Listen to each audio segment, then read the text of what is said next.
ছেলেকে তো মাঝে মধ্যেই মাছের ঝোল বানিয়ে খাওয়ায়, এক এক দিন এক এক রকমভাবে। তো কোনো দিনই তোমাদের সঙ্গে সেটা শেয়ার করা হয় না। আজকে ভাবলাম যে ছেলেকে আজকে কিভাবে মাছ রান্না করে খাওয়াচ্ছি সেটা তোমাদের সঙ্গে শেয়ার করব।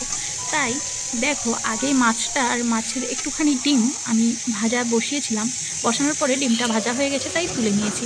আর আলুগুলো, তারপরে মাছের পেটিটা ছিল, পেটির পিসটা তার পাশেই আলুগুলো দিয়ে দিয়েছিলাম।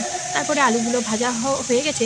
আর মাছটা তুলে নেওয়ার পরে তার মধ্যে একটুখানি পেঁয়াজ, একটুখানি আদা, একটুখানি রসুন মোটেই 1 কোয়া দিয়েছিলাম।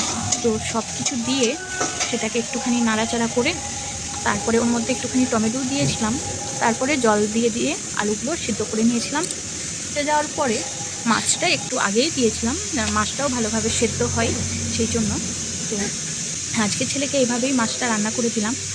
অন্যদিন তো আলু দিয়ে, পটল দিয়ে করে দিই, কোনো দিন গাজর দিয়ে, কোনো দিন পেঁপে দিয়ে, আলু দিয়ে, মানে যেদিন যেরকম সবজি থাকে সেদিন সেরকম করে দিই। কোনো দিন মিষ্টি কুমড়ো দিয়েও করে দিই, লাউ দিয়েও করে দিই। তো আজকে ভাবলাম যে শুধু আলু দিয়েই করে দিই। প্রত্যেকদিন তো সবজি দিয়ে করে দিই, আর সকালবেলা আজকে সবজি দিয়ে খিচুড়ি করে খাইয়েছিলাম। তো ভাবলাম যে আবার সবজি দেবো না, এখন আলু দিয়েই করে দিই সেই জন্য।